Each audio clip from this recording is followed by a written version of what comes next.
Welcome to my response, ladies and gentlemen. This is a little comparison video between the Alpha Strike Mantis by Hasbro, aka Nerf, the xshot Hawkeye by Zuru, and the Air Warriors Predator by Buzz Bee. These blasters, they all cost about the same. The Alpha Strike blaster cost $10. I picked that one up at my local Dollar General.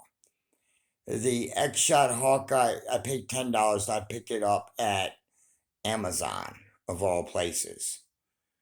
And the Air Warriors Predator, that one came from my local Dollar General. I paid $13 for it. It's not bad at all. You know, I kind of dig these blasters to begin with, but I like sniper style blasters. Let's begin, shall we? We'll start with the Air Warriors Predator. This blaster is a single shot bolt action sniper blaster. It's really cool, $13 is not bad at all. This blaster shoots about 70 FPS, which is right on the elite par. It's a single shot blaster. You prime it back by operating the bolt. You shove a dart in the chamber. You close the bolt and you fire. You must make sure the dart's seated all the way. It does suffer from the Buzz Bee grip issue and stock issue of it being really short. But it's not bad at all. I actually do kind of like this blaster. For $13, I could definitely see that. Let's move over here to the Alpha Strike Mantis LR1. This blaster is a single shot blaster. It's got a T-pull to prime. But this blaster has problems. A lot of problems. One, it's got like a skeletonized texture to it, which is rather uncomfortable on your hand. I could see it not being very comfortable and you wouldn't be able to run it in a couple rounds. It's not the best blaster in the world, to be honest with you. If I picked it up at Dollar General, I paid $10 for it because I liked the way it looked and I figured I would try it. I figured for $10, that's not much. Especially $10 don't buy much nowadays, but yet it bought a blaster. Especially a Hasbro blaster, no less. But this blaster shoots in the low 60s. That's terrible. I mean, it came with 5 Elite Nerf darts. They were wrapped in tissue paper, and they were all crinkled up when I got them out of the packaging. It's not bad. The trigger pull is terrible. The trigger pull actually is really stiff. I mean, that's really, I mean, it looks good. The blaster's all clipped together though. So I seriously doubt that there's any mod potential there, aside from maybe a paint job or something. Let's move on to the Hawkeye here. This is the Zuru xshot Hawkeye. It's part of their Excel line.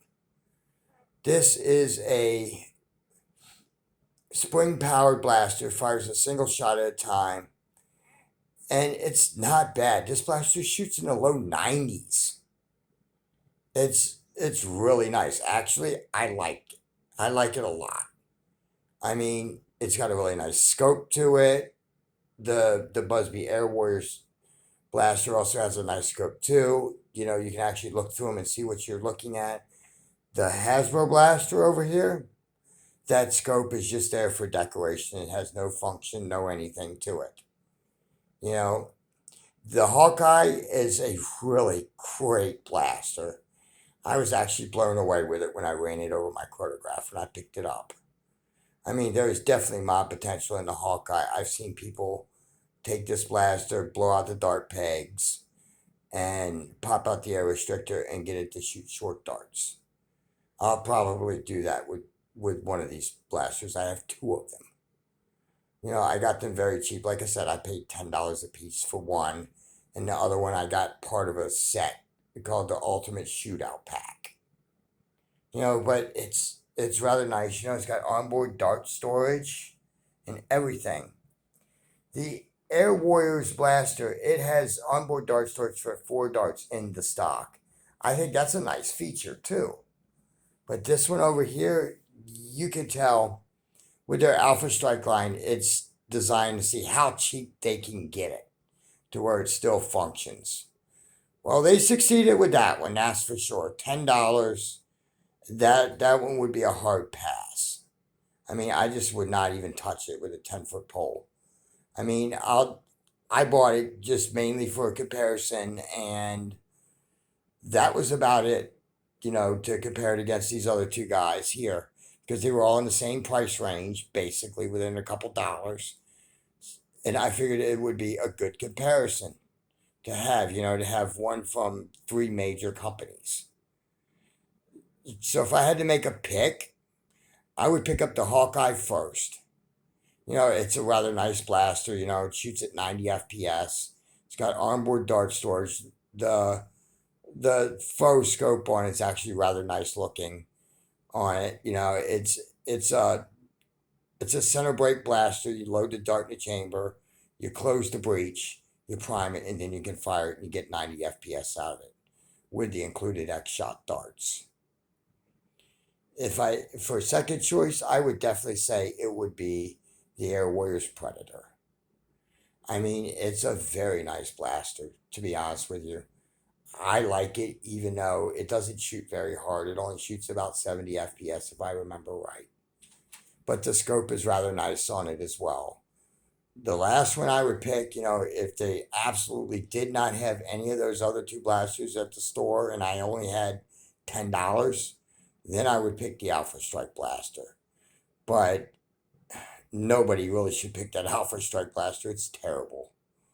I wouldn't buy another Alpha Strike blaster, or at least not this one. I have one of the new Fang QS4s. That'll be in another video. But this one right here, it's like they phoned it in.